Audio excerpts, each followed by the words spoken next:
বুবলি চাইলে আমার জীবনে আসতে পারবে, হঠাৎ একই বলেন শাকিব খান। এই বিষয়ে বিস্তারিত জানতে চ্যানেলটি সাবস্ক্রাইব করে সম্পূর্ণ ভিডিওটি দেখতে থাকুন। সুপ্রিয় দর্শক, ঢাকায় সিনেমার জনপ্রিয় তারকা সফল জুটি শাকিব বুবলি। এই জুটিকে নিয়ে সোশ্যাল মিডিয়ায় সবসময় আলোচনা সমালোচনা শোনা যায়, একজন আরেকজনকে নিয়ে মন্তব্য করেন।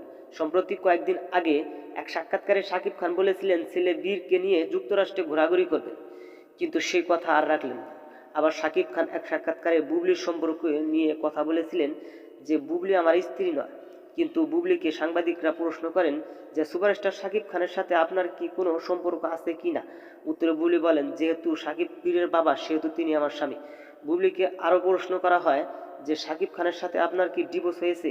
উত্তরে বুবলি বলেন, না, ডিভোর্স হয়নি, কিন্তু কিছুদিন আগে এক সাক্ষাৎকারে শাকিব খান বলেছিলেন বুবলি আমার স্ত্রী না। কিন্তু এবার সব ভুলে গিয়ে ছেলে বীরের প্রথম দিন স্কুলে নিয়ে যান শাকিব বুবলি।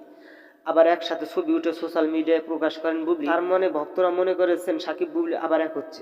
সেই কথাই এবার শাকিব খান বললেন বুবলি ও বীরকে নিয়ে সংসার শুরু করতে চাই। বন্ধুরা, ভিডিওটি ভালো লাগলে একটা লাইক দিন এবং নিত্য নতুন আপডেট নিউজ পেতে আমাদের সাথে। অসংখ্য ধন্যবাদ পুরো ভিডিওটি উপভোগ করার জন্য।